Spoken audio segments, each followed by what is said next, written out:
Muy buenas tardes. Nos acompaña hoy Juan Pablo Salinas. Juan Pablo es un estudiante destacado de la Universidad del Rosario. Se graduó hace poco en Ciencias Políticas, ha trabajado en el Instituto Pensar y su tesis nos llegó por un camino de azar. Carlos la conoció, nos llamó mucho la atención y bueno, aprovechamos que estás de paso por el país, como nos cuentas ahora, y quisiéramos que nos contaras un poco, primero, cómo llegaste al tema, por qué llegaste al tema, cómo llegaste al tema, cómo lo abordaste, bueno, y por qué estás metido en este tema. De acuerdo. Bueno, Gustavo, muchas gracias por la invitación, por el saludo. Básicamente, a mí siempre me había interesado el tema territorial, desde todas las cátedras que yo tuve de organización territorial, de análisis geográfico, siempre me interesó, digamos, el tema territorial y la importancia que tenía para el país sobre todo. Em, ¿Cómo llegué a este tema particularmente? Pues porque obviamente era un requisito, una investigación, requisito de grado, pero además de eso pues decidí que los dos intereses confluyeran y era mi interés, digamos, por desarrollar académicamente este tema y pues el requisito de grado que era la presentación de esa investigación. Inicialmente lo que me interesaba a mí era hacer un análisis sobre cómo en Colombia nunca había habido una ley orgánica de ordenamiento territorial, casi 32 proyectos de ley que los presentó casi todo el espectro ideológico de Colombia. A partir Incluso, del 91, que tú dices que creo que sí, fue a partir del 91. exactamente, sí, exactamente. Incluso el actual ministro de Agricultura fue ponente de proyectos fracasados de ley orgánica de ordenamiento territorial y esa era, digamos, una situación que me causaba gran curiosidad. Pero pues en estas cosas de investigación no es raro que uno se desvíe un poquito y vaya encontrando en otros lugares asuntos más interesantes y pues la coyuntura de la ley de víctimas, que no es solo ley de víctimas, justicia transicional, sino que además de eso tiene un pedazo de restitución de tierras, me interesó muchísimo. De manera que pues tomé la decisión efectivamente de tratar el tema coyuntural, no tanto, repito, de justicia transicional y de reparación de víctimas, sino lo que iba a significar efectivamente un reordenamiento territorial y lo que iba a significar social y políticamente cambios en ese sentido. Excelente, excelente. Eh, cuando hablabas con tus compañeros, etcétera, ya de ciencia política y en la universidad, ¿qué opinaban de eso?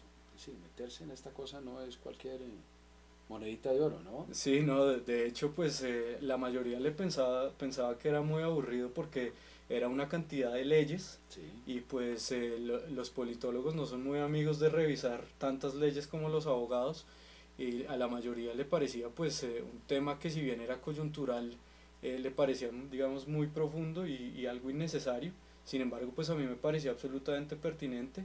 Y además hay algo curioso de las cátedras que yo tuve y es que eh, digamos que la evidencia académica que nosotros tuvimos siempre de tema territorial eran los llamados violentólogos, sí, entre sí, comillas acá en Colombia, sí, de manera que nosotros pasamos por las enciclopedias de la violencia y claro, etcétera y pues siempre me interesó mucho también cómo la violencia tenía un asidero claro, del territorio, claro, territorial, claro, claro. es decir, realmente pasaba por el tema del Claro. territorio.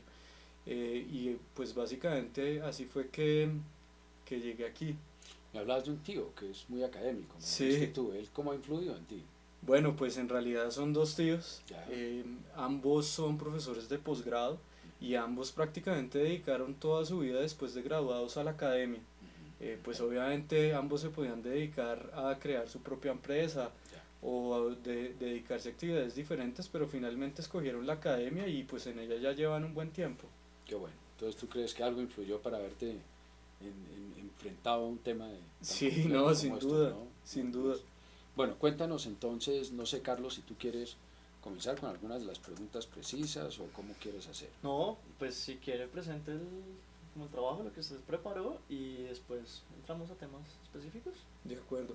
Sí, en realidad, básicamente yo quisiera empezar por un término que yo había pensado, digamos, en mi trabajo como un título, pero que puede parecer un poco chocante, sobre todo cuando es un artículo académico. Ujú, Sin embargo, hace poco acá en un foro de la universidad, el señor Medellín, exministro, lo utilizó de manera que pues lo recordé. Él se estaba refiriendo específicamente a lo que sucede en Colombia respecto al proceso de paz y al conflicto armado interno, y es algo que él llamó la esquizofrenia institucional. Eso quiere decir que por un lado nosotros tenemos un proceso de paz que busca, digamos, terminar el conflicto armado, pero ninguno de los mecanismos legales de conmoción interior, etcétera, se han puesto en marcha, de manera que legalmente, institucionalmente es como si el país estuviera en paz. Sin embargo, pues la realidad lo contradice, es otra. Obviamente pues eso tiene un sentido, y es que uno no puede buscar inversión extranjera en el mundo con la pancarta de que hay guerra efectivamente en el país. Sin embargo, pues recordé efectivamente ese término de la esquizofrenia institucional, y yo quisiera efectivamente hacer esta exposición teniendo en cuenta eso. Claro, Y sobre todo señalar, si me lo permiten, rápidamente un recorrido histórico por el siglo XIX, y sobre todo algunas anotaciones históricas que me parecieron de curiosidad. Por ejemplo, es la siguiente: mucha gente considera que hablar de reforma agraria es hablar después de 1960, y resulta que prácticamente uno puede empezar a hablar de conflicto en temas territoriales desde incluso antes de que este país fuera una república. Incluso desde la conquista ya había problemas. Los conquistadores que llegaron efectivamente a este país llegaron con la promesa de las mercedes de tierras, de manera que los conquistadores al llegar ya tenían un pedazo de tierra, digamos, que ya tenía dueño, pero destinado a ellos. Esos fueron los primeros conflictos, digamos, históricos, y eso también explica el nacimiento del latifundio, o lo que se puede llamar como la gran propiedad. Es decir, el latifundio fueron las grandes mercedes de tierras que les dieron a los conquistadores y después a los colonizadores y encomenderos, que eventualmente se transformarían en haciendas señoriales. Por otro lado, lo que sucedió, que me parece importante mencionar, es el nacimiento del minifundio. Nuevamente, por mandato real, los poblados aborígenes se terminan fragmentando como resguardos indígenas sin ningún control. Eso quería decir que los resguardos indígenas cada vez dedicaban menor espacio para cada uno de los núcleos familiares, y pues obviamente esto derivó en unas consecuencias pues de dificultad de vida muy complicada, sobre todo en cuestiones demográficas. Ahora bien, la curiosidad que yo les quería presentar, por ejemplo, es la siguiente, y es que antes de que este país se constituyera ya había problemas territoriales con los indígenas, pero cuando el país se constituye, curiosamente la primera rencilla entre centralistas y federalistas no es otra sino el espacio. Es decir, uno podría decir básicamente el asunto con centralistas y federalistas es territorial, es espacial. ¿Dónde va a estar situado el poder? ¿En el centro, en la periferia? Y no solo eso, sino que uno diría, después de esa primera rencilla territorial, la nueva diada entre el nacimiento del Partido Liberal y Conservador continúa siendo igualmente espacial.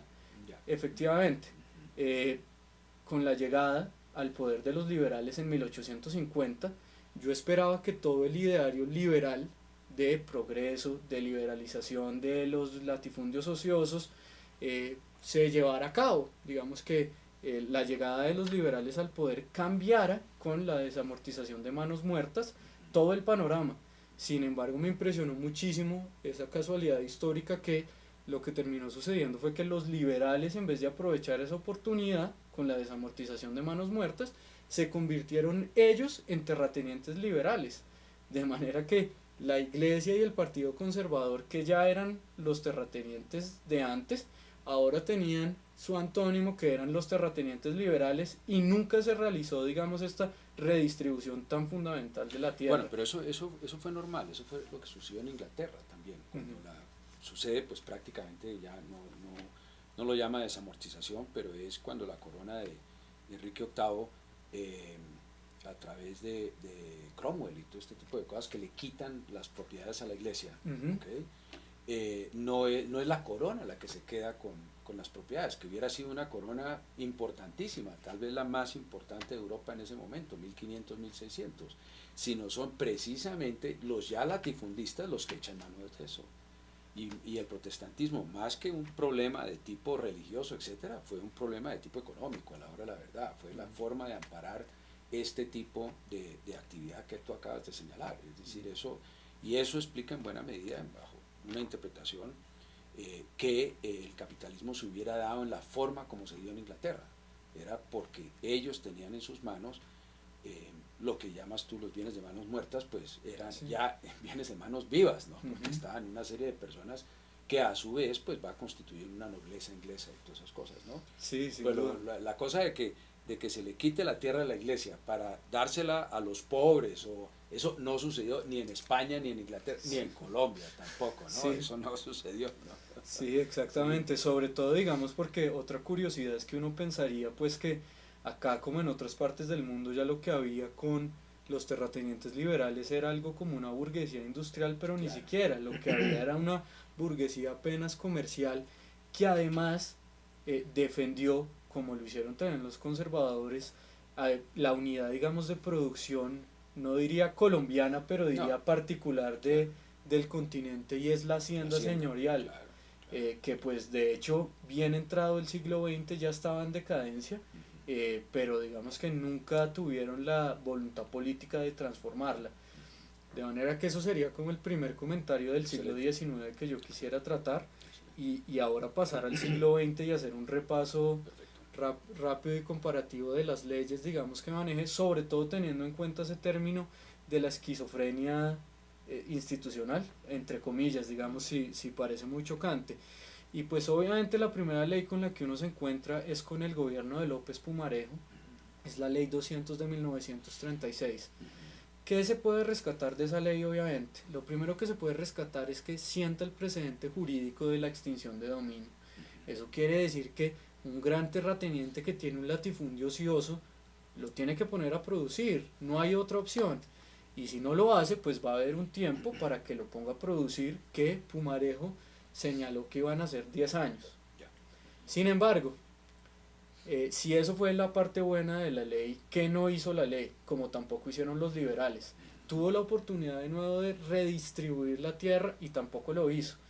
De manera que tenemos, digamos, uno podría llamar, o por lo menos lo llamo yo, no me parece tan descabellado, no hablar de reforma agraria en 1960, sino efectivamente hablar de esta como un intento algo tímido y un poco también ingenuo de reforma agraria en 1936. Entonces uno diría, pues, este primer intento fue más bien tímido, al menos sentó el presidente de la extinción de dominio, no redistribuyó la propiedad, pero al menos lo intentó. E intentó que fuera productiva. Exactamente. Ese es el punto. Exactamente, sobre todo. Ahora bien, lo siguiente que quiero mencionar es que si uno piensa que esta fue la primera reforma agraria, digamos también entre comillas, la segunda, que fue el segundo periodo de López Pumarejo, la segunda, digamos, iniciativa legislativa es la de la Ley 100 de 1944. ¿Y por qué las menciono así juntas? Porque es que sorprende muchísimo que no se tratara de gobiernos diferentes, sino que se tratara del mismo presidente, y que el Pumarejo de años antes, que tenía la iniciativa legal y política, la voluntad completa de la extinción de dominio en 10 años, ahora fuera un poco más laxo, o sea, un poco como si cambiara de opinión. De hecho, algunos consideran que si ya hubo ese intento de reforma agraria, esta sería la contrarreforma agraria, de manera que ya se puede ver un poco esa esquizofrenia institucional, incluso en la misma persona. Entonces, pues eso es una anotación, digamos, importante para tener en cuenta. Ahora bien, lo siguiente, pues otra ley que es importante tener en cuenta es efectivamente la ley 135 de 1961. Ya pasa una cantidad de tiempo, pero pues esta sí que es bien importante mencionarla, porque esta ley es para muchas personas efectivamente cuando se empieza a hablar de reforma agraria en Colombia. Y pues obviamente se empieza a hablar de reforma agraria en Colombia porque se crea el INCORA, el Instituto Colombiano de la Reforma Agraria. Y pues nuevamente aquí sucede esa cuestión tan curiosa de que haya voluntad política muchas veces expresada, materializada en una ley, pero sin embargo hasta ahí llegan las buenas intenciones porque la materialización es absolutamente difícil. Y el INCORA obviamente tuvo que lidiar con obstáculos inmensos de grupos de poder ustedes recordarán que ayer a Restrepo le mandaron a hacer unos boletines de un epitafio que decía: aquí yace el presidente liberal que estaba llevando estas iniciativas a cabo de reforma agraria, perdón.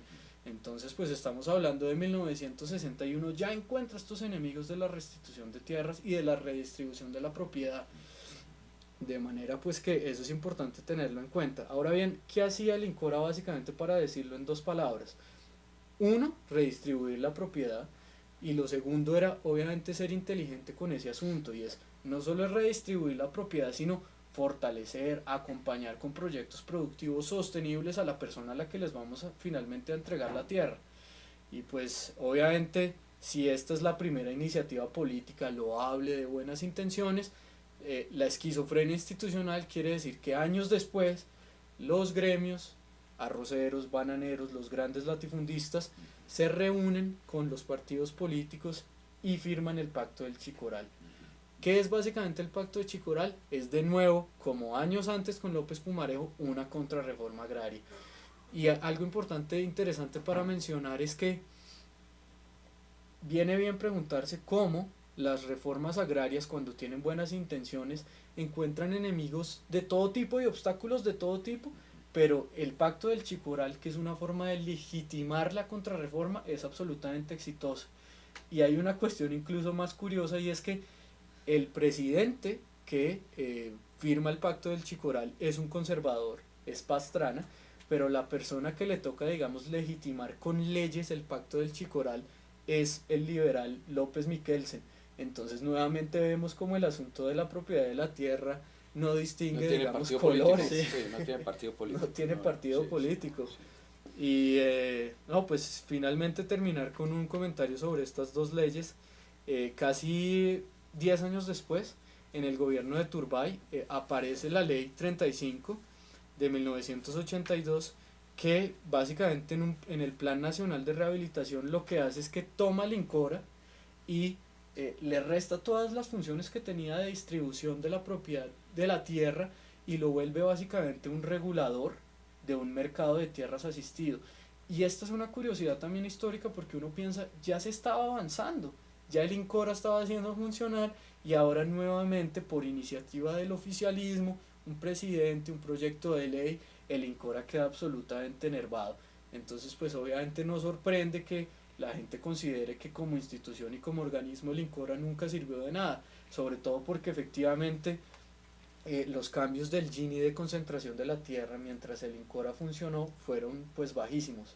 Habría que decir que ahí tal vez esa esquizofrenia institucional no existió, no sé si a nivel legal, pero por lo menos no existió a nivel de los institutos descentralizados, porque con muy buen sentido, por ejemplo, para la comercialización agrícola estaba el Inderena, que en ese momento se preocupó por verdaderamente garantizar que lo que produjera la reforma agraria fuera comercializado adecuadamente. Y todo esto con directivos muy capaces, era gente supremamente capaz. Es decir, uno lo que ve es que una de las cosas que nos vas a contar más adelante, que es una cosa se formula y es difícil de implementar y a veces hay contradicción. Yo creo que el caso del doctor Lleras sí es diferente. La descentralización que hubo institucional fue clave, cada instituto estaba en armonía con el resto, y en este caso pues es muy particular. Yo creo que posteriormente habrá que estudiar esas cosas, pero sí, es decir, hubo una intención que llegó ya hasta producir efectos. Que algunos de los latifundistas hubieran terminado vendiendo sus peores tierras y quedándose con las mejores, que ese es el tipo de virtuación de la ley. Sí, hubo ese tipo de cosas, pero en otras yo creo que fue sano. Yo creo que por lo menos se intentó, ¿no? Sí. Y hubo algo sano en eso. Perdona que te... No, claro, no, y de hecho yo soy también uno de los convencidos de que si hay algo para resaltar es esa iniciativa de Lleras Restrepo.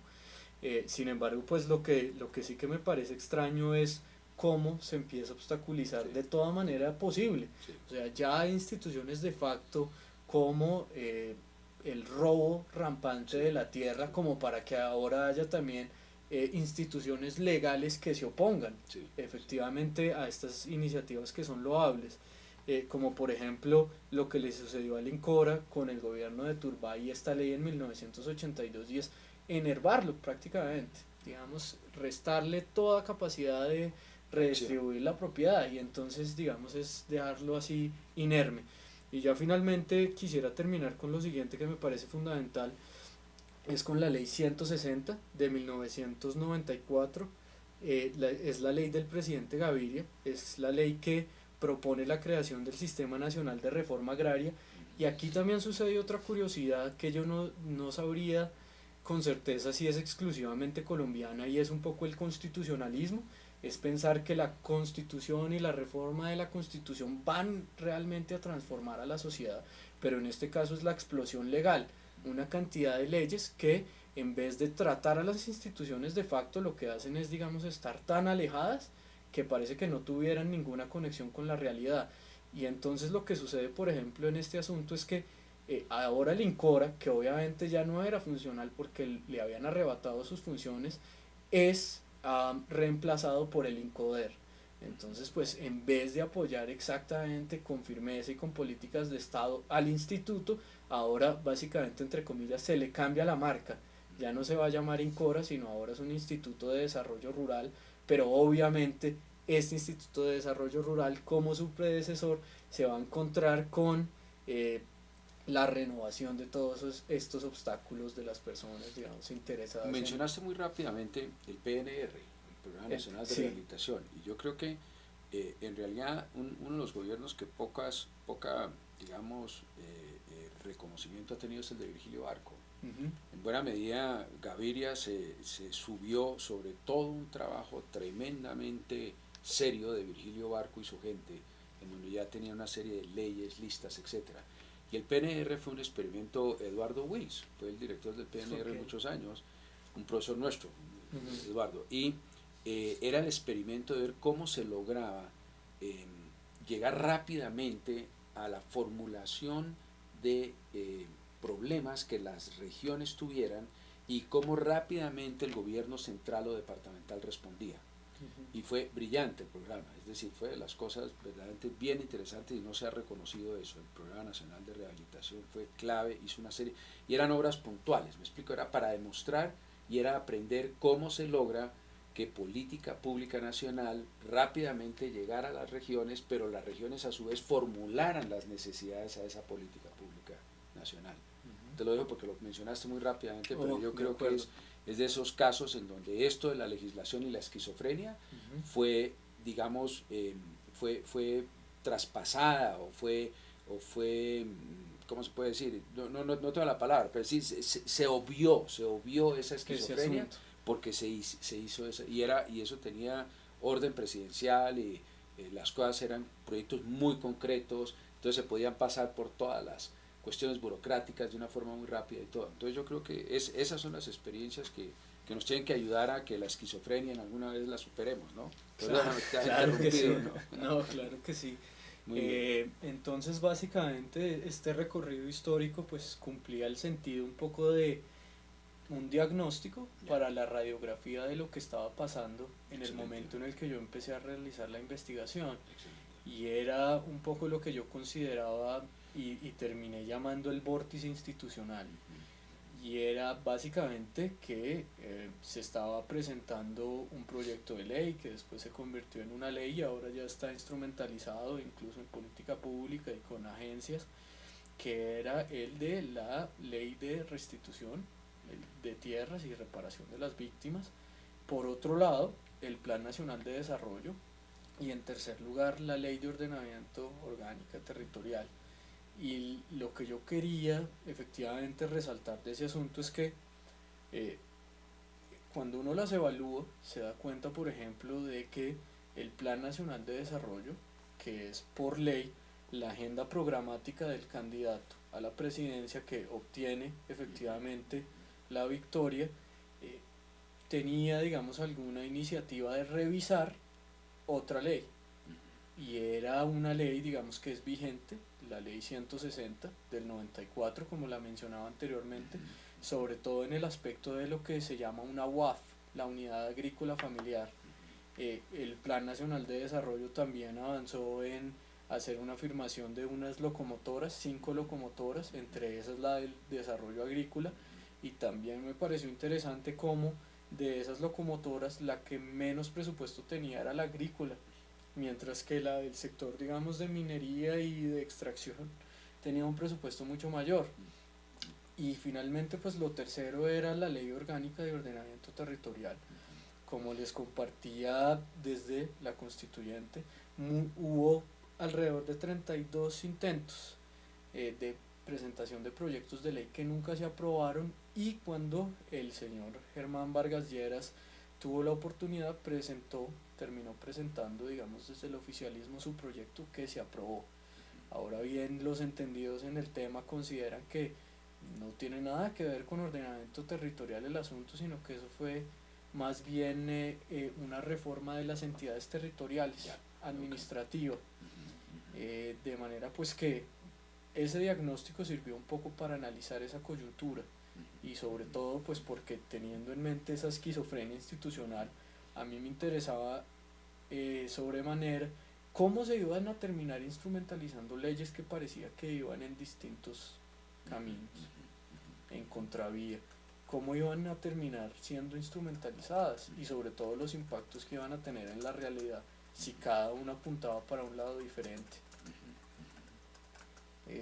De manera pues que, obviamente, ¿de qué se trata el asunto de la unidad agrícola familiar? La unidad agrícola familiar es básicamente una finca, es decir, el espacio en el que una familia puede vivir, puede asentarse, y de allí puede mantenerse, digamos, seguridad alimentaria. Obviamente en la ley también está dispuesto una restricción, y es que solo puede haber un titular para una UAF, obviamente para evitar la concentración de la propiedad, y para que, si yo tengo mi finca y mi vecino tiene una finca, no se la vendamos al gran terrateniente y este claro, termine teniendo una hacienda inmensa. ¿Eso tiene un límite de extensión, la UAP? Ese también es un inconveniente, y es que la UAF no tiene un límite de extensión claro, sino que varía de región en región. Entonces, ¿y por qué? Obviamente varía de región en región porque hay regiones que son mucho más fértiles que otras. Entonces, si la UAF fuera delimitada, digamos, específicamente y estandarizada, pues la gente, digamos, que que vive en lugares más fértiles, obviamente va a tener una producción mayor, claro, y los otros claro, no. Claro. Entonces, sin embargo, en el Plan Nacional de Desarrollo decían que iban a hacer una revisión de esta UAF. Y pues esto en realidad era muy preocupante. ¿Por qué motivo? Sobre todo, digamos, del análisis político. Porque cuando uno presenta un proyecto de ley hay todo casi que un protocolo, hay debates, votaciones, etcétera, pero casi que un Plan Nacional de Desarrollo incluso se puede aprobar ejecutivamente si el Senado no lo aprueba. De manera que lo que parecía era un poco como si el Plan Nacional de Desarrollo buscara, sobre pretexto de ser una ley, la del Plan Nacional de Desarrollo, incluir este asunto de la UAF. Y evidentemente pues eso disparó, como nosotros vimos después, una inversión extranjera impresionante. No solo el Grupo Aval, la familia Santo Domingo, invirtió en eso que se llama la altillanura en Colombia, que de hecho es fundamental porque es la última frontera agrícola que tiene Colombia para expandir, sino que también hubo inversión extranjera multimillonaria. Aquí estuvo Cargill, Embraer, Globocopatel, y continúan. Merhab de Israel, que empezaron a hacer inversiones impresionantes en la altillanura. Es decir, creo que hay cosas de 5 o 6 dígitos en hectáreas, ¿o no? Es una cosa impresionante, ¿o no? Sí, es impresionante, y pues sobre todo mucha gente, digamos, que vio allí concretada en esa inversión, obviamente todas estas inclusiones que le hicieron al Plan Nacional de Desarrollo, y obviamente, por ejemplo, el senador Robledo y otras personas demandaron la constitucionalidad efectivamente de ese asunto, porque, repito, Colombia, según la FAO, es uno de los pocos países en el mundo que todavía tiene la capacidad de ser una despensa agrícola. Y les repito, pues la última frontera de expansión que tiene Colombia agrícola es la altillanura, y efectivamente las personas que están invirtiendo allí son estos grandes capitales. Pero bueno, eso sí, así somos, ¿no? Muy bien. ¿Tú querías hacer algunas preguntas? Sí, pues sobre ese tema en particular, pues de pronto como conocer desde su perspectiva cómo ese desarrollo de grandes latifundios en el oriente colombiano pueden ser una oportunidad en el marco de la paz o pueden ser una obstrucción también.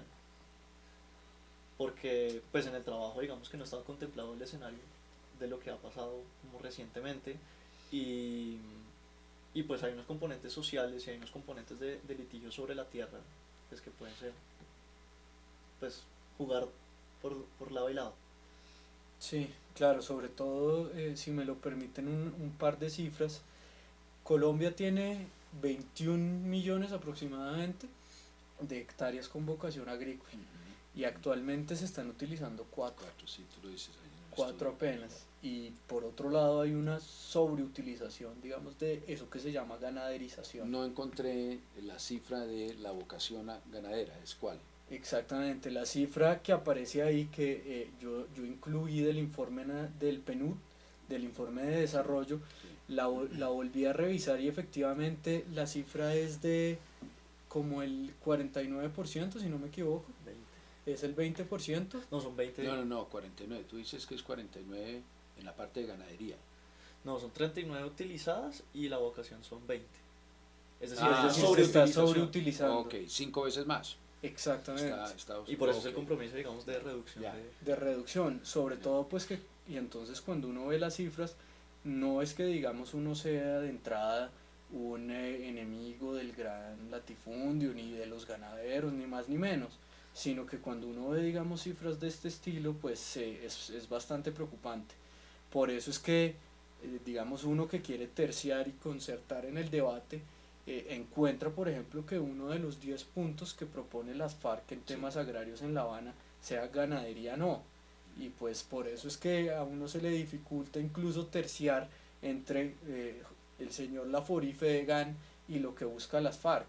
Y Sí. pues obviamente eso tiene sentido cuando uno ve las cifras de ganaderización en Colombia y sobre todo teniendo en cuenta que no son de ahora.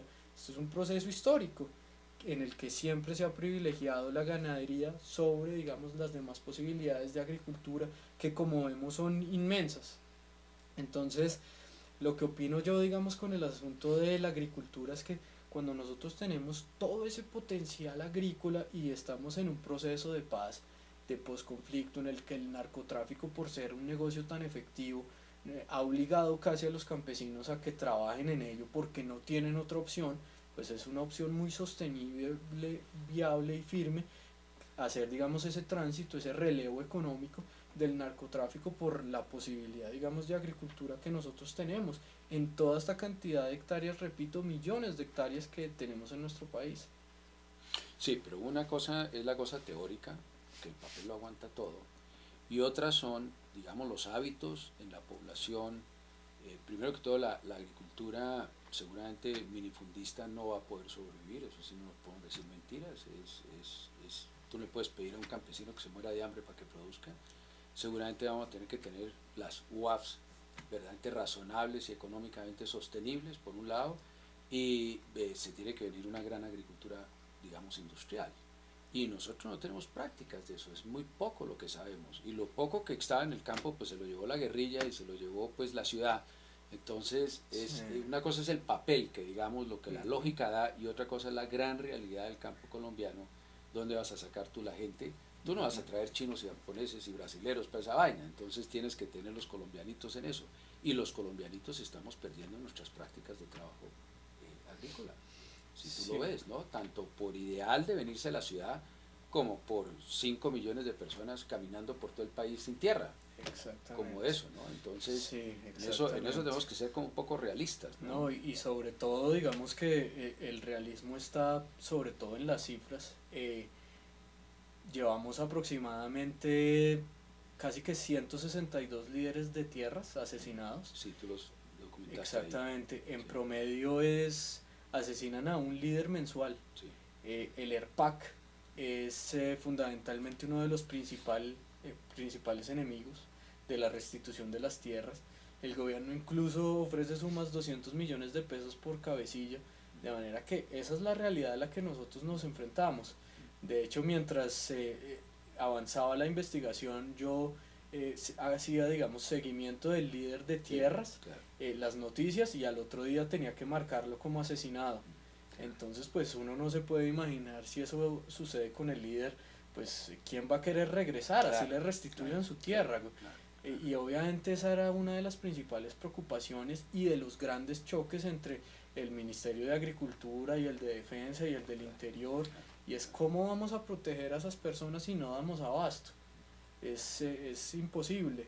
De hecho, digamos, las agencias nacionales de protección, etcétera, efectivamente eso es lo que presentan. Ellos hacen un balance, digamos, del riesgo inminente de las personas, y pues sin duda los líderes de tierra están En la mira. en la mira. Sí, están en la mira. Y si no los protegen, pues ya conocemos el resultado. Juan Pablo, se nos acaba el tiempo y yo después de mirar te confieso que no pude ver en detenido todo el estudio y voy a hacer la tarea. Gracias. A ver si paso el quiz y toda la cosa. Sí. Pero hay una frase que al final me dejó increíble. O sea, hay que estar sumamente atentos a que no se produzca otro contexto de ambigüedad, como el que ya existe. Su Plan Nacional de Desarrollo, Ley Orgánica de Ordenamiento, Preparación y Restitución de Tierras, que es tu vórtice, ¿sí? Con la presentación del gobierno al Congreso del proyecto de ley de desarrollo rural, en el sentido de que sea posible que lo allí planteado se oponga a los avances que teóricamente pretende la Ley 1448 del 2011, sobre todo en materia de la orientación del desarrollo rural de cara a las exigencias de la justicia transicional, verdad, justicia, reparación, garantías de no repetición y de la transformación en procura de la equidad, de la estructura de acceso, tenencia y usufructo de la tierra en Colombia. Entonces, nosotros hacemos juego de roles aquí académicamente. Entonces, yo te acabo de nombrar a ti para que ocupes el puesto de la calle. ¿Ok? ¿Qué vas a hacer? ¿Hasta dónde vas a ceder? Pues qué difícil. No, pero es que si hay una persona que verdaderamente haya estudiado esta cosa, eres tú, ¿no? Y ha puesto todo junto, y tienes la esperanza del joven y todo ese tipo de cosas. Entonces, sí, te acaba de nombrar Santos. Mire, la calle le dio un infarto fulminante, Dios no lo quiera, ¿no? Naturalmente, y oiga, joven, yo vi esta cosa que usted me escribió, vaya usted a ver, tú hasta dónde cedes. ¿Qué vas a hacer? Bueno, pues lo primero es referirme específicamente rápido al asunto del Estatuto de Desarrollo Rural. El asunto del Estatuto de Desarrollo Rural es que también es una ley, entonces eso sería como nuevamente agregarle, digamos, un ingrediente más que iría en contravía al vórtice y a toda esta esquizofrenia institucional, porque durante el gobierno de Álvaro Uribe Vélez se propuso un Estatuto de Desarrollo Rural demandado durante mucho tiempo, que finalmente la Corte Constitucional declaró inconstitucional. Y pues eso es impresionante, digamos, que un Estatuto de Desarrollo Rural funcione, o sea, sea funcional y que esté en franca contravía de todos los valores constitucionales, como en el caso del presidente Uribe. Y por eso es que yo lo mencionaba ahí, digamos, hay que estar atento de las maneras en que se quiere torpedear todas las buenas iniciativas de redistribución de la tierra, etcétera. Ahora bien, hay un asunto muy particular con las exigencias y las demandas de las FARC, y es el siguiente. Yo desafortunadamente he escuchado a muchos analistas que condenan de entrada cualquier tipo de asociación campesina, las zonas de reserva campesina, porque consideran que ellas son básicamente el producto de años de trabajo, de movilización de masas y de intervención de las FARC en la movilización social. Y a mí me da la impresión, pues con todo el respeto a los analistas, etcétera, que es un poco como el pastorcito mentiroso, que durante mucho tiempo lo utilizaron estratégicamente ese argumento para deslegitimar, digamos, la protesta y la movilización social, y que ahora que puede ser verdad, gracias al plan Renacer, etcétera, de las FARC, en el que eso es un título específico, pues casi que nadie les cree, y pues eso es un problema muy grave. Sin embargo, yo tampoco estoy de acuerdo con estos analistas que lo que hacen es satanizar todo tipo de movilización, digamos, campesina. Y nuevamente regresamos al término de la esquizofrenia, porque las asociaciones campesinas exitosas del Valle del Cimitarra incluso reciben el Premio Nacional de Paz, pero por otro lado también son una célula de las FARC. Entonces, finalmente, ¿cuál de esas dos? Es la ambigüedad. De manera que yo considero que uno no puede deslegitimar la movilización social, sobre todo cuando es así de legítima. Y hay una cuestión adicional con el asunto de las reservas campesinas, y es que no es una propuesta de las FARC. Las FARC no se inventaron las zonas de reserva campesina, ellas existen desde hace años, desde la ley 160 existen y pues se tienen que proteger y son legales. Obviamente uno no puede ser cándido ni ingenuo y desconocer que las FARC tienen un ideario nuevamente territorial, estratégico, y que lo que están buscando es una cantidad de territorio y sobre todo digamos tener población que digamos comulgue con sus ideales o que ellos de manera muy sencilla puedan manejar y digamos sojuzgar. Eh, de manera que si a mí me nombraran en ese lugar, ¿cuánto de esos puntos digamos estaría yo dispuesto a negociar? Las FARC hablan de reforma agraria y reforma agraria en el país pareciera ser un tabú. Muchas personas se asustaron considerando que esta ley de restitución de víctimas iba a ser efectivamente una reforma agraria. Otros consideran que en realidad eso no era reforma agraria, sino que era una reforma agraria light, ligera, porque se trataba solo de saneamiento de títulos. Es decir, que la persona que tiene una UAF titulada en el catastro en una hoja de cuaderno, roído, amarillo, sin ningún orden, ahora lo hagan todo notariado y digamos todo ordenado para que un gran inversor tenga digamos una estabilidad jurídica. Okay. Sin embargo, pues lo que sucede digamos con esta ley es que no es ni más ni menos que no es una reforma agraria. Yo creo que las FARC no van a encontrar eco en la opinión pública para una reforma agraria a estas alturas. Creo que tampoco van a encontrar reforma agraria para lo que están pidiendo de las zonas de reserva campesina, sobre todo teniendo en cuenta la coyuntura que sucede ahora en el Cauca. O sea, se pueden imaginar ustedes lo que significaría una zona de reserva campesina en el Cauca. Si ya ha habido enfrentamientos, hace poco en Popayán quemaron una iglesia que era monumento de la humanidad por los enfrentamientos entre afrodescendientes e indígenas. Entonces pues obviamente digamos prestarse a que las FARC digamos que manejen la zona de reserva campesina pues sería ya demasiado, sería un sinsentido. Sin embargo sí que me parece que las FARC que se ocupan del tema de ordenamiento territorial no es la primera vez que lo exigen. Prácticamente desde la primera conferencia guerrillera las FARC están pidiéndolo. Y de hecho una curiosidad histórica también del nacimiento de las FARC es que las autodefensas campesinas liberales surgieron por los excesos de los conservadores, sobre todo en asuntos territoriales. Es decir, las autodefensas, las primeras liberales, antes de ser cooptadas por el Partido Comunista, lo que defendían era el territorio de nuevo. De manera que fíjense ustedes cómo el territorio se repite y se renueva una y otra vez en asuntos de... Solo que en ese momento la variable narcotráfico no estaba metida. Exactamente. Entonces, el problema de droga yo creo que ha tergiversado cualquier tipo, y lo territorial pues es para tener corredores, lo territorial es para tener... Entonces la cosa no es nada sencilla, ¿no? Exactamente, sí, de hecho a uno lo impresiona muchísimo encontrarse con realidades como que las FARC, que ahora está en un proceso de paz, lo que está haciendo es vendiendo la franquicia territorial, digamos, del corredor.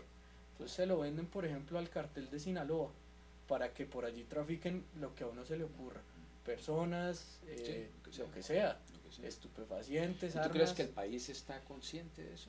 ¿Tú crees que los medios de comunicación sí han hecho una labor importante de educación de la población en ese sentido?